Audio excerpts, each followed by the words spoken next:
గురుగారు, మాసాలలో వైశాఖ మాసాన్ని మాధవ మాసంగా పేర్కొనడంలో ఆంతర్యం ఏమిటి?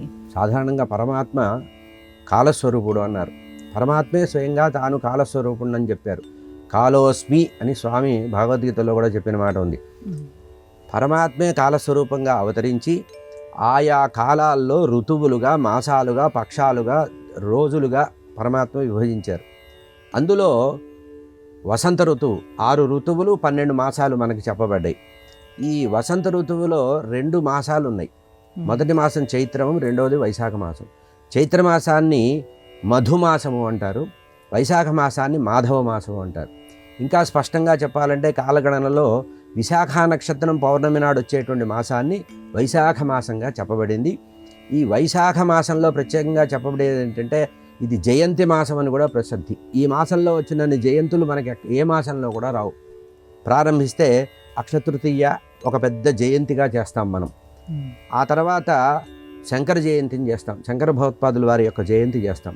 ఆ తర్వాత రామానుజుల వారి జయంతి చేస్తాం, నృసింహ జయంతి చేస్తాం. ఇట్లా ఈ మాసంలో అనేకమైనటువంటి భగవంతుడికి సంబంధించిన ఆరాధన చేసేటువంటి మాసం. ఇంకొక విశేషం ఏంటంటే ఈ వైశాఖ మాసానికి మాధవ మాసం అనే పేరు ఉండడం వల్ల మనం ఈ మాసంలో ఏ పని చేసినా కూడా మాధవ పరబ్రహ్మ యొక్క ప్రీతి కోసం చేయాలి.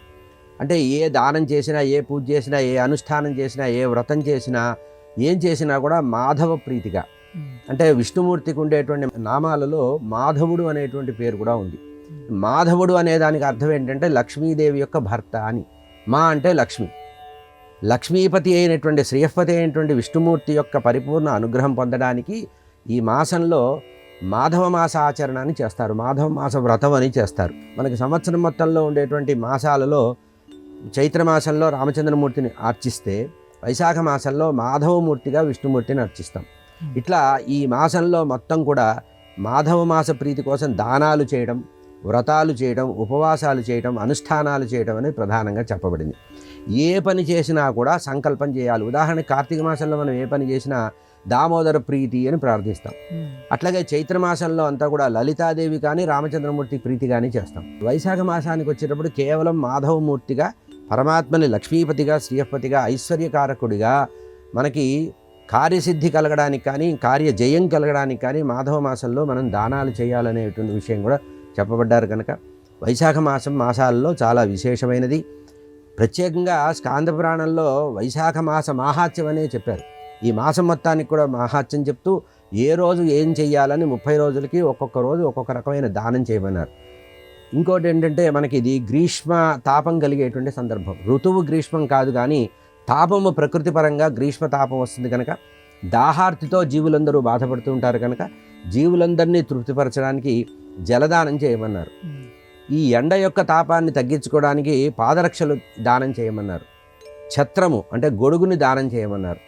ఇట్లాగే తెల్లటి బియ్యం, శ్రేష్టమైనటువంటి బియ్యాన్ని దానం చేసినా కూడా భగవంతుడి యొక్క ప్రీతి కలుగుతుందన్నారు. ఈ మాధవ మాసంలో ఇంకొక ప్రత్యేకత ఏంటంటే దేవాలయాల్లో, అన్ని దేవాలయాల్లో కూడా మంచి గంధంతో స్వామికి అభిషేకం చేయడం, మంచి గంధాన్ని ఒంటి నిండా లేపనం చేసి ఉంచడం అనేది ఈ మాసంలో చెప్పబడింది. శివాలయంలో అయితే ప్రత్యేకంగా ఈ మాసమంతా కూడా జలధారలు పడేటట్టుగా అభిషేకం చేయమన్నారు. అంటే మామూలుగా అభిషేకం చేసి వదిలిపెట్టేసేటప్పుడు గోముఖాన్ని తీసి పక్కకి పెడతాం. కానీ ఈ మాధవ మాసంలో విశేషంగా ఏం చెప్పారంటే తాపము బాగా కలిగే సందర్భం కనుక, వేడి ఉష్ణం ఎక్కువగా ఉంటుంది కనుక నిరంతరము జలధారలు శివలింగం మీద పడేటట్టుగా నీటి ధారలు పడేటట్టు చేయమన్నారు. అదే సాలగ్రామ పూజ చేసేవారు గంధముతో మొత్తం సాలగ్రామం మొత్తం గంధం, మంచి గంధం, తెల్లటి గంధం, రక్తగంధం కాదు, తెల్లటి గంధాన్ని తీసి ఆ సాలగ్రామం మీద లేదా విగ్రహాల మీద, విష్ణు విగ్రహాల మీద మొత్తం కవచంగా వేసి ఉంచమన్నారు. ఆ తర్వాత ఈ మాధవ మాసంలో తులసి అర్చన కూడా విశేషంగా చెప్పారు.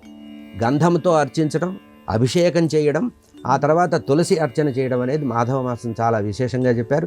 ఈ వైశాఖ మాసం వసంత ఋతువులో వచ్చే 2వ మాసం, అందులో మాధవ ప్రీతికరమైనటువంటి మాసం కనుక చందనము, అందుకనే మీకు సింహాచలంలో చందన పూజ చేసేది కూడా ఈ వైశాఖ మాసంలోనే చెప్తారు. కనుక దేవాలయాల్లో విగ్రహాలు ఉన్నట్లయితే విగ్రహాలకి చందన లేపనం చేయడం, తులసి అర్చన, తులసి మాలలు వేయటం, పాదాల మీద తులసి ఆచ్ఛాదన చేయడం, శివాలయాల్లో అయితే బిల్వదళాలతో పాటు నీటి ధారల్ని నిరంతరము నీటి ధార పడేటట్లుగా అర్చన చేయడం అనేది మాధవ మాసానికి విశేషంగా చెప్పారు. మాసాలలో వైశాఖ మాసం చాలా విశేషమైనది, విష్ణు ప్రీతికరమైనటువంటి మాసంగా గమనించాలి.